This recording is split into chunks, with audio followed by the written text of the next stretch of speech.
আসসালামু আলাইকুম viewers, creators কম্পিউটারের আরেকটা অ্যানালাইটিক ভিডিওতে আপনাদেরকে সকলকে স্বাগতম। আজকে কিন্তু মাদারবোর্ডের একটা ভার্সেস ভিডিও বা কম্প্যারিজন ভিডিও হবে, যেটাই বলেন আপনারা। এবং আজকে আমাদের কাছে দুইটা মাদারবোর্ড আছে, দুইটাই দুইটা আলাদা ব্র্যান্ডের, বাট তাদের চিপসেট বা কোর কিন্তু একদম সেম। সো ফার্স্টে আমাদের ডান সাইডে আছে গিগাবাইট B650 Eagle AX, এটা একটা ATX মাদারবোর্ড 650 চিপসেটের। এবং আমাদের বাম সাইডে আছে MSI Mac B650 Tomahawk Wi-Fi, এটাও কিন্তু একটা ATX মাদারবোর্ড, এটাও B655 চিপসেটের একটা বোর্ড। এবং এখানে দুইটাতেই কিন্তু আপনারা ওয়্যারলেস ওয়াইফাই ইউজ করতে পারবেন। সো চলুন আমরা ভিডিওটা স্টার্ট করি এবং দেখি কোন মাদারবোর্ডটা কোনটাকে বেশি টক্কর দেয় এবং লাস্টলি উইনার কে হয়। সো ভিউয়ার্স, চলুন দেরি না করে স্ট্রেট ভিডিওতে চলে যাই। ফার্স্টেই আমরা মাদারবোর্ড দুইটার আউটলুক দিয়ে শুরু করি। মাদারবোর্ড দুইটা ইনটেক মাদারবোর্ড, তাই খোলাটা পসিবল হচ্ছে না, বাট পিছনে কিন্তু মাদারবোর্ডগুলার একটা ছবি আপনারা দেখতে পারবেন। এবং দুইটা মাদারবোর্ড দেখলেই আপনারা বুঝতে পারবেন যে দুইটাই কোয়াইট হেভি কোয়ালিটি এবং বিল্ড কোয়ালিটি কিন্তু দুইটারই ভালো। দুইটারই সম্পূর্ণ বডিতে হিটসিং দেওয়া আছে, স্পেশালি আইও পোর্ট, দেন ভিআরএম সেকশন, এসএসডি পোর্ট এবং চিপসেটের জায়গাটা সব জায়গাতেই মোটামুটি ভালো হিটসিং দেওয়া আছে। যেহেতু দুইটাই পাওয়ারফুল বোর্ড, দুইটাতেই ভালো পরিমাণে হিটসিং দেওয়া আছে। ফার্স্টেই আমরা যদি ভিআরএম এর ডিফারেন্সটা একটু বলি, এখানে গিগাবাইটের ভিআরএম ডিফারেন্সটা কিন্তু 16 ফেজের, অর্থাৎ 12+2+2 টোটাল 16 ফেজের একটা ভিআরএম সেকশন এটাতে দেখতে পাবেন। এবং যদি এমএসআই এর ভিআরএম সেকশনের কথা বলি, তাহলে কিন্তু এটা 14+2+1 টোটাল 17 ফেজের ভিআরএম সেকশন আপনারা এমএসআই তে দেখতে পারবেন। এবার চলুন একটু পোর্টস নিয়ে কথা বলা যাক। দুইটাতেই মোটামুটি ইনাফ পোর্টস দেওয়া আছে, বাট গিগাবাইটে টোটাল 8টা ইউএসবি পোর্ট দেওয়া আছে, যেখানে 3.2, 2.0, এ টাইপ, সি টাইপ সব ধরনের টোটাল 8টা ইউএসবি পোর্ট দেওয়া আছে, সাথে একটা সি টাইপ পোর্ট আপনারা পাবেন। অপরদিকে এমএসআই এর মাদারবোর্ডটাতে টোটাল 9টা ইউএসবি পোর্ট দেওয়া আছে, একটা বেশি, এরই পাশাপাশি একটা সি পোর্টও আপনারা এই মাদারবোর্ডটাতে পেয়ে যাবেন।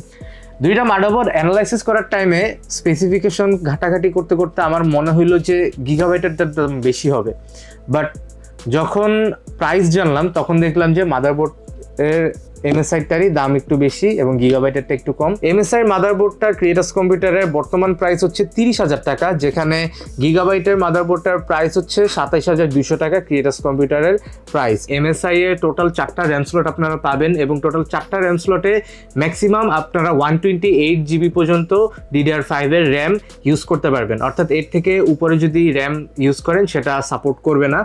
এবং এখানে টোটাল 6400 মেগাহার্টজের র্যাম হাইয়েস্ট আপনারা ইউজ করতে পারবেন। অপরদিকে আমরা যদি গিগাবাইটের কথা বলি, বিষয়টা কিন্তু একটু ডিফারেন্ট, কারণ গিগাবাইটেও আপনারা টোটাল 4টা র্যাম স্লট পাবেন, তবে এখানে টোটাল 192 জিবি র্যাম আপনারা সাপোর্ট করাতে পারবেন এবং এটার বাস স্পিড টোটাল 7600 মেগাহার্টজ পর্যন্ত র্যাম আপনারা এখানে ইউজ করতে পারবেন। অর্থাৎ এখান থেকে এমএসআই একটু পিছিয়ে আছে, যদিও এটা তেমন কোনো পারফরমেন্স গ্যাপ ক্রিয়েট করবে না। এখন আমরা যদি একটু এসএসডির সাইডটায় মুভ করি, দুইটা মাদারবোর্ডে টোটাল 3টা এসএসডি স্লট পাবেন এবং এখানে একটা বোঝার বিষয় আছে। গিগাবাইটের মাদারবোর্ডে যে 3টা এসএসডি স্লট আছে, সেখানে একটা জেন 5 সাপোর্টেড, অর্থাৎ একদম হিটসিং দেওয়া যেই এসএসডির স্লটটা, এটা জেন 5 সাপোর্টেড, এটা একদম ডিরেক্ট সিপিইউর সাথে কানেক্টেড, তাই এটা জেন 5 সাপোর্টেড। এবং বাকি যেই দুইটা এসএসডি স্লট আছে সেই দুইটা জেন 4 সাপোর্টেড। অপরদিকে এমএসআই এর এখানে টোটাল 1, 2, 3টা এসএসডি আপনারা পাবেন, যেখানে তিনোটাই জেন 4 সাপোর্টেড, অর্থাৎ এখানে জেন 5 এর সাপোর্ট নাই, তবে এখানে কিন্তু দুইটা এসএসডি স্লটে হিটসিং আপনারা পাবেন। এখন যেহেতু দুইটা বোর্ডই আমরা ওয়্যারলেস ইন্টারনেট ইউজ করতে পারবো, কারণ এই মডেলটা হচ্ছে AX, গিগাবাইটের যেসব মডেলের শেষে AX থাকে ওগুলা কিন্তু ওয়্যারলেস ওয়াইফাই ইউজ করা যায়। আর এটার মডেলেই তো বলা আছে যে ম্যাক B650 Tomahawk Wi-Fi, অর্থাৎ এটাতে আপনারা ওয়্যারলেস ওয়াইফাই ইউজ করতে পারবেন। প্রথমে যদি গিগাবাইটের কথা বলি, গিগাবাইটের রিয়েলটেক 6E ওয়াইফাই ইউজ করা হয়েছে এবং এমএসআই ইউজ করা হয়েছে ইন্টেল 6E ওয়াইফাই সলিউশন, অর্থাৎ এটাতে রিয়েলটেক 6E ওয়াইফাই এবং এটাতে ইন্টেল 6E ওয়াইফাই সলিউশন, দুইটাতে ডিফারেন্ট ওয়্যারলেস ওয়াইফাই ইউজ করা হয়েছে। SATA পোর্ট বা NVMe পোর্ট বা স্টোরেজের ক্ষেত্রে, যেখানে আমরা একটু আগে দেখলাম যে এমএসআই কোনো জেন 5 সাপোর্ট নাই, তবে এমএসআই কিন্তু তাদের টোটাল 6টা SATA পোর্টের অপশন এখানে রাখছে, অর্থাৎ এখানে টোটাল 6টা SATA পোর্টের অপশন দেওয়া আছে এই সাইডে। সো আপনারা টোটাল 6টা, এখানে 2টা এখানে 4টা, টোটাল 6টা SATA পোর্ট ইউজ করতে পারবেন। কিন্তু এখানে Gen 5 সাপোর্ট নেই, বাট গিগাবাইট একটা Gen 5 সাপোর্ট থাকলেও এখানে টোটাল 4টা SATA পোর্ট আপনারা লাগাতে পারবেন। অর্থাৎ কোনো দিক দিয়ে না কোনো দিক দিয়ে প্রত্যেকটা মাদারবোর্ডই কম্পিট করার জন্য এক সাইড দিয়ে বাড়িয়ে আরেক সাইড দিয়ে ব্যালেন্স করে দেয়।